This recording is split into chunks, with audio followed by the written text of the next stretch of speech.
Hello again, racing fans. Welcome to Behind the Lines here at Hoosier Park. I'm track announcer Steve Cross, and alongside our leading driver here at Hoosier Park, Mr. Trace Tetrick. Trace, good to have you back up here in the studio again. Hey, it's good to be here. Occasionally here at Hoosier Park, we'll be having different guests alongside here, and we'll talk about some things that might interest you. We do invite the fan participation with the Twitter questions, and Trace, we're gonna dive right into those Twitter questions. You've got to drive in the very first race tonight. Incidentally, how many races are you in tonight? Do you know for sure? Like around 10 tonight, 9 or 10. 9 or 10. Anything that sticks out without looking at the program? I got a few that I think have shots. Okay. No locks. Okay. I wish I did, but I just don't tonight. That's tomorrow night, right? Hope so. Okay, well, again, we do invite Twitter questions, and we have got some great questions for you tonight, Trace, as we take a look at those questions. First of all, Aaron has a question here. Why do you use different race bikes and different horses? This is a great question, I think. And is there a brand of bike and wheels that you prefer? I really love the UFO bike. I think it fits a wide variety of horses, and it creates speed, I think. How does that work? Just the way it's made. It's very aerodynamic. It's light, and horses that will lay on a shaft get a little crooked. The way the shafts are made, it'll kind of pinch them a little bit to help them keep them straighter without hindering their stride, their gait, anything like that. So no more gating straps? Very few. Those are things of the past. On certain horses, some still do need Really? them, but the bike, I think it does help in that aspect before, as better than some bikes in the past that, does. So no more going to the welding shop and ordering a bike and slapping something together and putting a couple of wheels on it and expecting some results. No, the Those guys days that are do gone. the bikes now, there's so much science behind them, and same as the wheels. The bearings are so much better. The wheels are so light now, and Really? they are stronger. Why? What is the difference in the wheel discs? You'll see some wheel discs that are, and right now kind of the rage is the solid wheel disc. I know you've got the yellow wheel discs. Any difference as far as wheel discs are concerned, or is that actually part of the wheel itself now? It's all one piece. One piece. Yep. There's 5 spokes, and the centers are filled in with the newest set of wheels I have are called lasers. They're what are they made out of? They're the vinyl? ballistics. No, they're like the ballistic material, the carbon fiber. They're all carbon fiber, and they're very, very light. I bet they're maybe 1.5 pounds. No kidding. Maybe 2 pounds, holding both of them in your hand, and Wow. bearings, tires, everything. They're super light. Okay, so with that kind of technology, if I can ask, what does a set of wheels cost? Anywhere from $1,000 to $1,600. You're kidding me. No. $1,600 for a set of wheels. I mean, yes, it is. It's a sad fact, but you pay for what you get sometimes. Right. And the way they're made, I think they should last a long time, and I'm hoping they do. I would hope anyway, so for that kind of money. And the key thing is now is the resistance, the bearings, how well they last, and Right. how if they're sealed, unsealed, and Okay. a lot of small things that make a big difference in them these days. So when you have that kind of money wrapped up into a race bike, I'm assuming these bikes are insured. Yes, yeah. Okay, Yeah. very good. And the bikes are anywhere from right around $3,500 right now. Is that without the wheels? Without wheels. Without wheels. So Yeah. you're talking $5,000. Right off Easy. the bat. Wow, unbelievable. How many different bikes do you have? You like the UFO? Yeah. Do you have any other kind of bikes? Right now I just have the 2 bikes. I have 2 UFO Galaxies. They're just made a little different than the original. Okay. And the other bike that's really popular right now is the Gorilla. The Gorilla. Gorilla. I've not heard of that one. It's the same company makes the Spider bike, Okay. also makes the Gorilla. It's very similar to the Ghost. I know Pete Wren rides in the Gorilla now, and Tyler rides in the Ghost. They're very similar bikes. The major difference between those 2 bikes is the Gorilla is a little bit lighter material. Okay. Design's almost identical, the same as the Ghost, but the material's a little bit lighter, so it adds a little more flex. So it's kind of crossed over those boundaries, similar to the UFO. Okay. So the UFO is kind of flexible. It's Really? rigid but flexible. Okay. It makes more sense riding in it than just telling them about it. But because it's funny. Here's what I say: it's rigid but flexible. How's that possible? Right. But it just is. Okay. You know. So it probably tends to move with the horse a little bit more. It can, but I love the UFO a lot because you can feel like you're helping a horse. You feel like you're making speed out of it. Okay. Wow. A lot of technology just in a race bike. And it's like to go from the wheels to the bike. A lot of it's a mind game. It's whatever you get. And say you buy a new bike today and you use it for a week and you don't do any good with it. Okay. So you just get rid of It's it no and buy good. something else. Yeah, it's terrible. It's no good at all. Now, at one time, there was a bike, and the brand name slips my mind, and I'm sure you'll know what I'm talking about, and maybe they still do this. That particular brand, the seat was offset a little bit behind the horse. The Harmer bike. Yep. Is that still the case in these others? Every bike that's made now is copied. It's offset. Is Harmer's idea. So Okay. all the bikes that are offset, so they sit anywhere from the original bike, 10 years ago to now, there's 6 inches closer to the rail than they were before. Really? Yeah. What's the advantage of that? Less distance to travel, theoretically. Because the horse, instead of being centered in the bike, everything's moved to the left a little bit. Okay. So you save 6 inches. They say it's on a mile track's not as much of a difference. Right. It might be 3 lengths. I can understand but that. on a half, it could be up to, say 5 lengths. Sure. I don't remember the exact, Good they sales quoted pitch it once. anyways. Yeah, and it was, too. And everybody went that direction. So the horse is actually offset behind the bike, not just the seat. Yeah, everything's just moved over a little bit. That's interesting. Okay, so technology in the race bikes, that's something unbelievable. Okay, so Bobby has a question here for you, Trace. If you could have driven, this is a good question, if you could have driven any horse in the history of harness racing, what horse would you have driven? See, it goes on so many different levels. Like from great horses to horses that you watched growing up as a kid that were just tough old race horses, that it's horses you might have groomed or took care of. It could go either way. One horse that stands out in my mind, I always jogged him, never got to race him because I was just too young. I was like, 8, 10, somewhere in that. I didn't have my matinee license yet. Okay. It was a horse called Simply Squeaky. Simply Squeaky? Squeaky, yeah. He was a homebred there. Beautiful black stud horse. Okay. Great. I think he had to have a mark of 51 and a piece. Ended up just being a bottom 4 claimer. And that was back in the Fairmont era, so that was 15 years ago. Mm-hmm. And he was always just a fun horse to be around. I did get to drive one good horse of the family's was Sadie Sarnell. I do remember that name. Yeah, she raced here, and we had another horse called Nuance Hanover. He was a great horse, and you jog him, it'd take you an hour to get a jog. And just anybody could jog him, just a great old horse. Okay. Kind of along the same lines, Trace, any particular race that you would like to participate in? You've participated in some pretty big races the last couple of years. Any race that you have a goal set for? I've been very fortunate so far. Everybody would love to be in the Hamiltonian, and I would too, in the jug one day. Okay. Okay. Well, gosh, you were very close to the jug last year with the pacing filly. Got the female division down. There so you go. Good. There you go. Absolutely. Okay, and along that same line, then, favorite horse that you ever driven thus far? I would say the 2 horses that are, when I started out racing here, was Freddie Scooter, which is still racing, and Robin I Scoot, just a couple of 2 old war horses. War horses, and everybody knows them, and everybody enjoys watching them race. Sure, absolutely. Fan favorites. And they were great. And Rebel Man, that was the first invite horse I ever got to drive. Really? And for Steve Brandon, he was very entertaining, very exciting to sit behind. And Bobby also asks, what trainers do you particularly enjoy working with? And any particular trainer? All the guys are great. I get to drive for, because they put in their hard work, and I get to showcase the horse a little bit and try to make them some money. So, everybody has a different idea, method on their training, and, everybody loves winners, Oh, absolutely. From gamblers to trainers to drivers. Everybody loves winners, and those are guys I like to drive for. So how did you acquire the Brian Brown horses last year and thus far this year? How does that work? I'd say probably a little bit, just being at the right place at the right time, Okay. and I know Tim drove for Brian a few times at the Delaware and had a lot of success with him, and just show up, do your job, and hope things work out in the long run. Brian is a really, really good guy. The kind of person, obviously, you'd like to work with, work for. He's very honest and expects a lot in return. Just a good Midwestern type of a guy.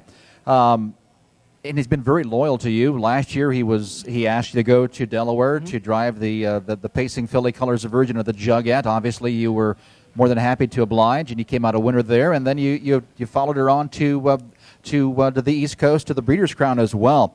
And I've noticed this year a lot of the I think he's had one loss thus far. Had a second place. I think he's raced 9 horses, 8 wins, and a second. Gosh, I think I'd just call it quits right there while I'm ahead. And I've noticed most, if not all, of the horses that you've driven for him this year, you've raced from off the pace. Is that by design? Is that something he asks that you do? or how do you decide that you're going to come off the pace with those horses? Like we talk about it beforehand, and Emerald Highlands, he owns most of the horses he's racing here right now. Right. Both two great guys. Right. Very good guy. And, Bruce Trogdon. Yeah, Bruce, yeah. And we race them off the pace just because that's kind of the way the races have set up. Okay. Not that they couldn't be on the front or they didn't. Right. It's just because, they had the long training all winter in Florida, they come back ready. And if you can still win, there's no reason there's no rule that says you have to be on the front to win. Thank you. And you can still win off the pace. You can win from last. It's tougher. It is. But, you don't have to. Granted, the game has changed so much where you need to be closer to win. One thing that brings it to mind, this is just something that was thrown out there, and I think Hall of Famer John Campbell might have brought it up here maybe just a year ago, getting some money at every quarter. Whoever's at the front of the quarter, you get a check. Whoever gets leads at the half, you get a check. I mean, that'd be great. I mean, because there's some horses that, they could blast right off there and be on the front the quarter by 5, but they struggle a little late with that strategy. Wouldn't that just shake things up, though? It would. It would. But how do you pay? You pay more at the quarter or more at the finish? More at the finish, definitely. Yeah. That's obviously that's what we're used to now. Kind of along the same lines, how often do you deviate? Let's say, okay, you've talked about it before you go out. The filly I think would race the best off the pace here. How often do you have to deviate from the pre-race game plan when the gate folds? It can change so quickly. Within 2 steps, leaving the gate, say the favorite makes a break or the favorite's not on the gate. It changes a lot. Maybe your horse, you want to leave with him and he gets a little steppy getting out of there. Maybe hits a knee, gets a little rough gait, so you have to grab him up and go to plan B and hope everything works out. So just like that, you have to decide. You just try to race the horse, step for step at times. You want to put him in the correct position, but it just doesn't always set up in that way. Right. So you just have to go to an audible. Go to the audible. I've not heard that one in horse racing yet. So Jacob Hall has a question for you. How much physical strength does it take to be a driver? On some horses, a lot. A lot. Because some can be very aggressive. They just want to pull really bad. It'd be like driving a 1920 truck. No power steering, nothing like that. And some drive like a Cadillac. Okay. So it varies, Does rigging have a lot to do with that? Yes. Every horse can be rigged to a certain extent where they are drivable. They're very usable. So when you have a horse that pulls like you're driving that 1920s truck with no power steering, you come off the track. Do you tell the trainer, look, you might want to consider change the bit on this horse? You suggest it. You suggest. Gently. Nobody likes to be told anything. Yes. No matter what business you're in. So you suggest something, and I look at it this way: if I give you a suggestion and it makes you more money, it makes me more money. Absolutely. Yep, absolutely. And does being at the lake help you in the race bike? I think so, yeah. Okay, very good. Let's see.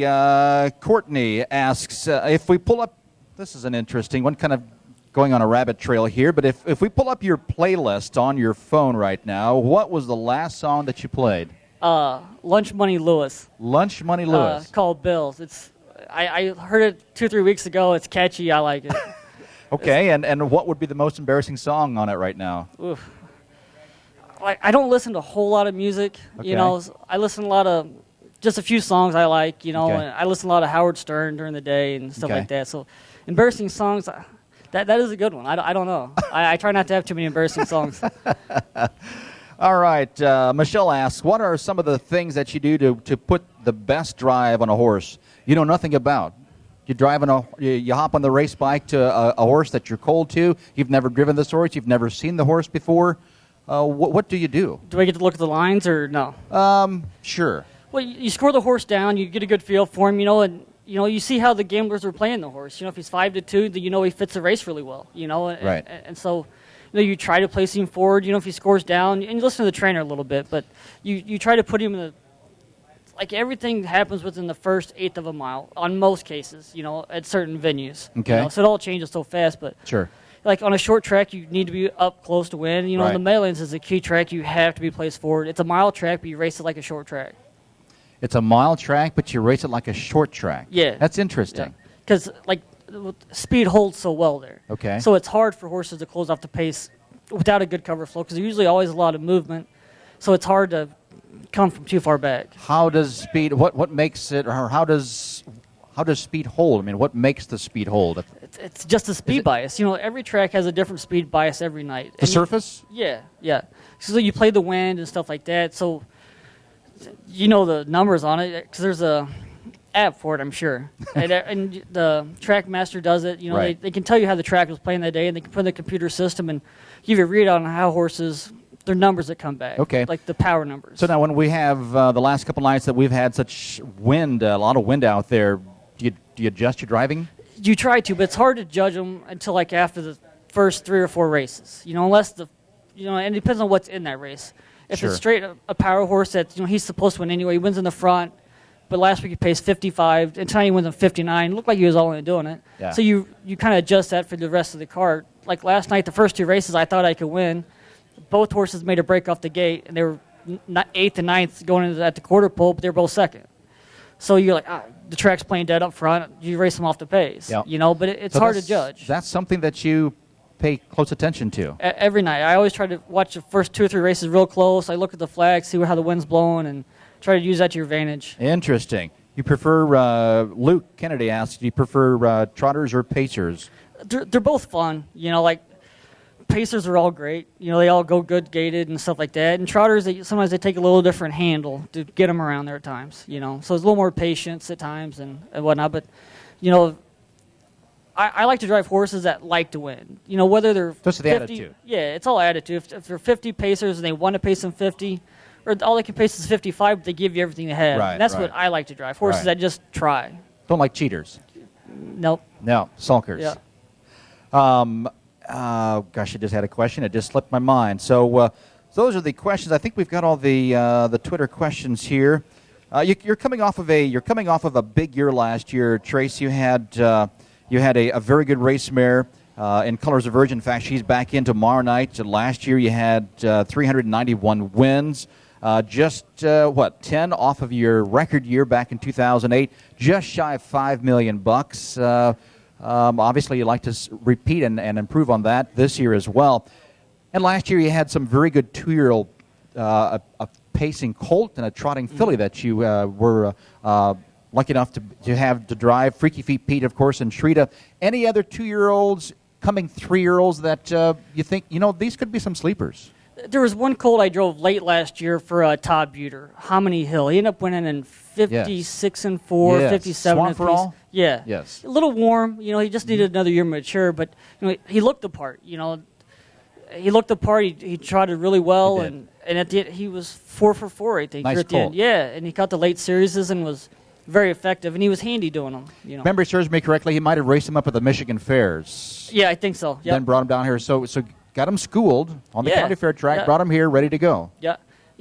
Black colt looks good. Yeah. He's just a little warm, and hopefully the year off helped him mature up a little bit. So now when you have a colt, as you call him, a little bit warm, do you drive him accordingly? I mean, obviously, if you race him on the front end too often, he's going to get a little bit more than a little warm. He's going to get really hot. Yeah, it's a give and take situation. If they leave hard for the first 8th and they relax and you can get left alone for a while, it's okay. But they do need to learn how to race off the pace, I Right, think. Because right. that way Makes a better racehorse. they're not calling all the shots. Right. You have to make some of the decisions in a mile. Yep. And if they don't, then that hinders their outcome at the end sometimes. Okay. One quick question here. Gosh, I could do this for another 30 minutes or so here, Trace, but you've got a horse in the first race. Quick question. You raced at Dover the last couple of years over the winter months. How hard is it to break into an established driving colony? The first year, it was tougher than the past. I had a couple of really good clients out there. Jimmy King, Artie Foster Jr., and Russell Foster, great guys. And they had, Jimmy trained like 30 head, and Artie and his boys had around 25. So it really helped out. I get hooked up with those guys, and it worked out really great. So is that something that you kind of do your homework before you go? Okay, I've got this stable that has committed to me. Obviously, you like to have something on board before you get there. It always works out best that way. When you're going to a new venue, it's always any track. It's always a cliquey community in a sense for drivers. You know, so you want to have some maybe a little foundation, or you've bought 10 horses to take with you. Okay. And stuff like that. So you place them with guys that maybe do have bigger stables, so their main guy doesn't take them, they might put you up. Right. So instead of having, you're 5 this week, you might have 10. Okay. So it's always a progress thing. You try to do the best you can with what you have and hope to get more. But the best thing, a good backup plan was to, as you alluded to, take some of your own. Yeah, if you own some and you can take them with you, it's always the better, because then you can place them with guys like that. With, say, if I wanted to go to Ohio, maybe give Brian 5 horses, and maybe Virgil, guys that have big operations, right. And when they do race a lot of horses, a lot of different venues, and you can maybe get it, squeak your way in there. Okay, very good. Well, Trace, it's been great to have you on the Behind the Lines here, and maybe we can do this again some other time. We'll have some more questions. I didn't get to my main question here, but we might catch up again some other time. Best of luck tonight, and best of luck this weekend. Thank you. We are now 10 minutes from race 1. Enjoy your night here at Hoosier Park Racing and Casino.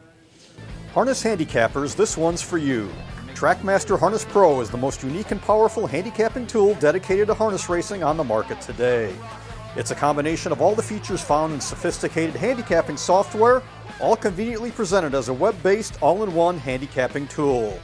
TrackMaster Harness Pro has these exclusive features: top performers, graphs, user-created power ratings, sortable statistics, and PDF race programs included. TrackMaster Harness Pro for the serious player. Let's go! At Hoosier Park Racing and Casino, this is what fun feels like. This is what fun tastes like. And this is what fun sounds like. Fun is the best in gaming, racing, dining, and entertainment. At Hoosier Park Racing and Casino, we make fun happen! Let's go! We will thrill you. Yeah! Hear the voices. See your idols. Dance with the stars. Strike a pose. The world's greatest tribute artists sing live. Legends in concert. Watch the stars align at Hoosier Park Racing and Casino May 8th, 9th, and 10th, featuring tributes to Bruce Springsteen, Elton John, Cher, Barbra Streisand, and Michael Jackson. On sale now at Hoosier Park or Ticketmaster.com.